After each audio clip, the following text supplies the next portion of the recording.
आज हम विनय के पद कविता पढ़ेंगे जो सूरदास जी ने लिखी है। इस सूरदास जी ने इस कविता के माध्यम से निर्गुण भक्ति की अपेक्षा सगुण भक्ति को श्रेष्ठ माना है। अविगत गति कछु कहत न आवे, जो गूंगे मीठे फल को रस अंतर्गत ही भावे। यहाँ पर सूरदास जी कहते हैं कि जिसके समीप आसानी से न पहुंचा जा सके, ऐसे निर्गुण तथा निराकार ईश्वर के विषय में कुछ कहा नहीं जा सकता। उसका वर्णन उसी प्रकार होता है जैसे गूंगे व्यक्ति को यदि हम मीठा फल दे दें तो वो उसका जो स्वाद है वो अंतर्गत मतलब अंदर ही अंदर महसूस तो कर सकता है, लेकिन उसका बखान नहीं कर सकता। वो उसको बता नहीं सकता कि वो किस तरह से मीठा है। स्वाद सब ही सुनिरंतर अमित तोष उपजावे, मन वाणी को अगम अगोचर सो जाने जो पावे। यहाँ पर सूरदास जी कहते हैं कि उसी प्रकार जो सच्चा भक्त होता है वह निर्गुण निराकार ब्रह्म को प्राप्त तो कर लेता है, परंतु उसके आनंद को वाणी से वो अपने शब्दों से व्यक्त नहीं कर पाता। यह जो ब्रह्म आनंद है वो परम आनंद की खान है और संतोष प्रदान करने वाला है, आत्म संतुष्टि प्रदान करने वाला है। यह मन तथा वाणी से अगम्य है, अदृश्य है। मन इसके विषय में चिंतन नहीं कर सकता तथा वाणी शब्द रूप में इस उपस्थित नहीं कर सकती। इस ब्रह्म को जो प्राप्त कर लेता है उसके विषय में वो सब कुछ जानकारी प्राप्त कर लेता है, परंतु किसी को बता नहीं पाता। रूप रेख गुण जात जुगति बिनु निरालंब कित धावे, सब विधि अगम विचार ही ताते सूर सगुन पद गावे।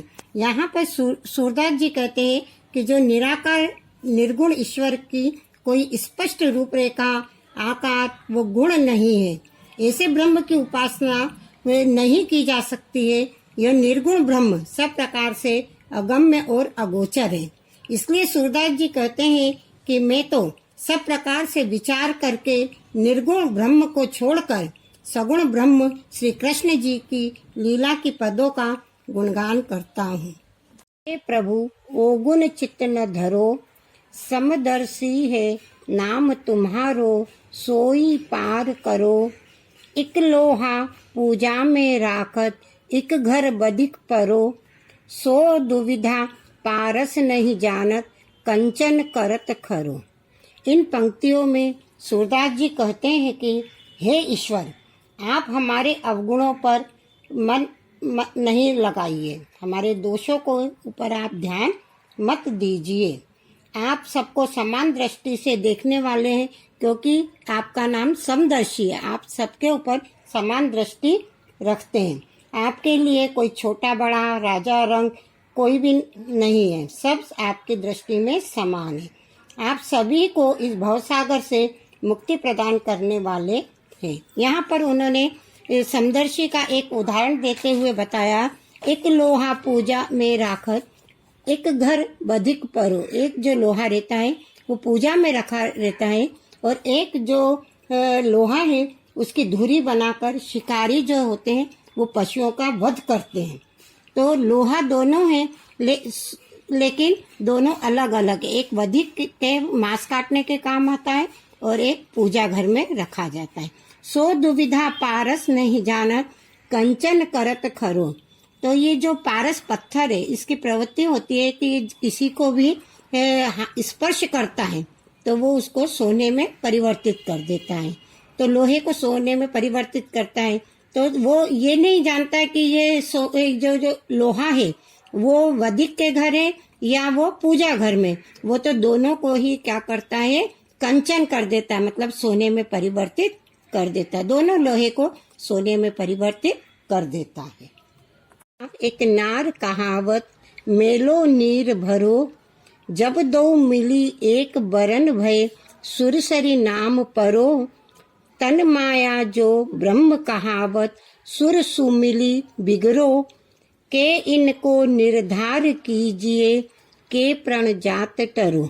इन पंक्तियों में सूरदास जी कह रहे हैं कि यह जो एक नदी है और एक नाला है, दोनों में कैसा पानी भरा हुआ है? गंदा पानी भरा हुआ है, मैला पानी भरा हुआ है। जब ये दोनों एक हो जाते हैं, नदी और नाले, तो ये जब एक होते हैं तो इनका नाम क्या हो जाता है? पतित पावनी गंगा। सुरसरी मतलब गंगा, पतित पावनी गंगा पड़ जाता है। ये जो तन है ये माया का रूप है, किंतु ये अपने आप को क्या समझता है? ईश्वर समझता है। तुलसीदास जी कहते हैं कि ये जब माया ब्रह्म से मिलती है तो सब कार्य क्या हो जाते हैं? बिगड़ जाते हैं। तो आप इनका निराधार कीजिए, नहीं तो मेरी जो प्रतिज्ञा है वो टल जाएगी।